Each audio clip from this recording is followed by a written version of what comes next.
নমস্কার সবাইকে। আশা করি আপনারা সবাই ভালো আছেন। মহুয়ার নতুন একটি ভিডিওতে আপনাদের জানাই অনেক স্বাগত। আজকে শুক্রবার আর এখন বাজে সকাল 7টা, আর এখন থেকেই আমি আমার ভিডিওটা শুরু করলাম। সকালে ঘুম থেকে উঠে বাসি জামা কাপড় ছেড়ে একটু ফ্রেশ হয়ে চলে এসেছি বাইরে। বাসি উঠোনটা একটু জল দিয়ে ধুয়ে নেব। আজকে তো জামা কাপড় কাচার নেই, তাই বাইরের উঠোনটা ধুয়ে দিলেই আপাতত বাইরের কাজ শেষ। আর ওই কালকের কয়েকটা আধ ভেজা আধ শুকনো জামা কাপড় ছিল, সেগুলো নিচেই একটু রোদ্রে দিয়ে দিলাম। পরপর টানা 2-3 দিন ধরে জামা কাপড় কেচেছি, তাই আজকে আর ভালো লাগছে না, তাই আজকে ছুটি নিয়েছি জামা কাপড় কাচার থেকে। তারপরে রান্নাঘরে চলে এলাম। কাল রাতের মেজে রাখা বাসনগুলো আগে গুছিয়ে নেব, কারণ সমস্ত গুছিয়ে যদি রান্নাঘরের কাজ করতে না বসি তাহলে জায়গার অনেকটাই শর্ট পড়ে যায়, যেহেতু রান্নাঘরটা অনেকটা ছোট, তো তাই রান্নাঘরের সমস্ত কাজ গুছিয়েই তারপর রান্নাবান্না আমাকে শুরু করতে হয়। তাই বাসনগুলো গুছিয়ে আগে জায়গাটা জায়গায় রেখে দিয়ে তারপর শুরু করব রান্না। সবার প্রথমে আগে এনার্জি ড্রিঙ্কটা বসিয়ে দিলাম, যেটা হলো চা, যেটা না খেলে এনার্জি একদমই পাওয়া যাবে না। আর একদিন যখন ধরুন একদমই চা খেতে পারি না, সেদিনকে সারাদিন যতই পেট ভরে খাবার খাই না কেন মনে হয় কি যেন খাইনি। জানেন তো, আজকে আর সকালের টিফিন বানাইনি, আমি এইটা দিয়েই ব্রেকফাস্ট সারবো। আর অজয়কে আর ডোডোকে বানিয়ে দিয়েছি ছাতু। আমি যদিও পার্সোনালি ছাতু খেতে খুব একটা পছন্দ করি না, মাঝে মধ্যে হয়তো চাপে পড়ে খেতে হয়, কিন্তু আজকে আর খাবো না।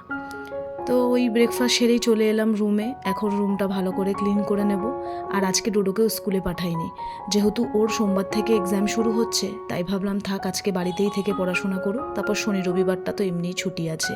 এমনিতেই তো অনেকটাই চাপের মধ্যে আছি, তারপর এই একটা সপ্তাহ মানে ডোডোর যে এক্সাম চলবে, মানে এতটাই চাপ যে আপনাদের কি করে বলি। সংসারের কাজ, ওর পড়াশোনার সমস্ত দিকটা, ভিডিও বানানো, এডিটিং করা, তারপর আমার তো একটা ছোট্ট বিজনেস আছে, সেটাকে দেখাশোনা করা, সেই জিনিসপত্র আনতে যাওয়া।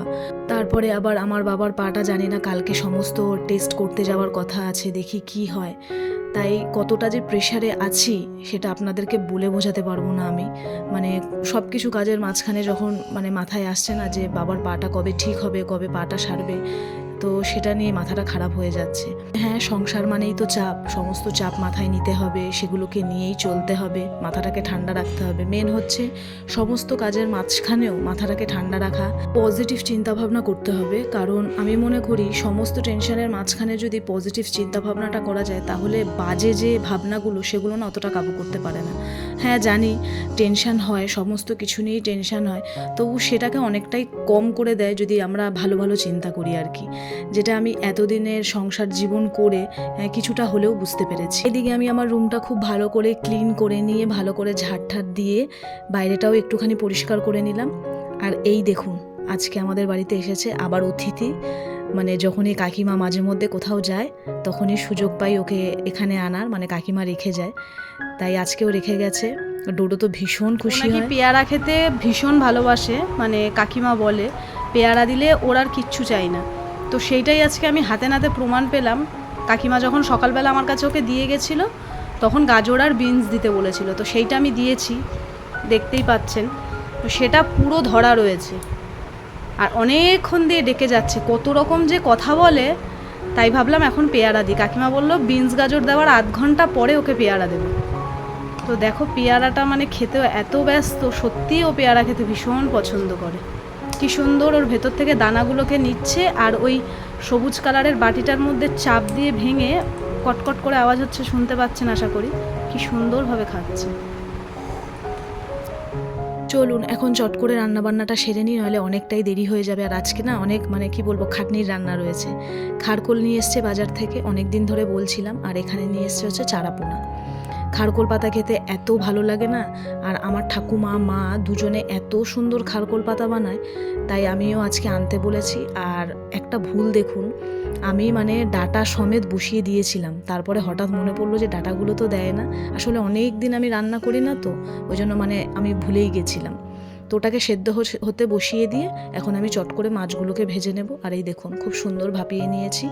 অনেকে ভাপায় না, কিন্তু আমরা ভাপিয়েই খাই, তাহলে গলা ধরার যে ব্যাপারটা সেটা থাকে না। আর এদিকে মাছটাও আমার সমস্ত ভাজা হয়ে গেছে, আর তরি তরকারিও গুছিয়ে নিয়েছি।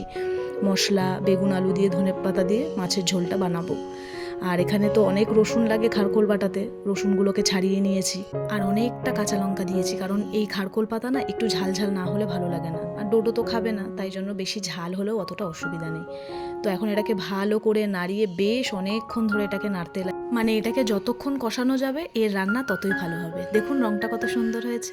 রান্না বান্না তো শেষ হয়ে গেছে, এখন রান্নাঘরে যে সমস্ত অবশিষ্ট কাজ আর থাকে রান্নার পরে সেইগুলো এবার সেরে নেবো একটা একটা করে।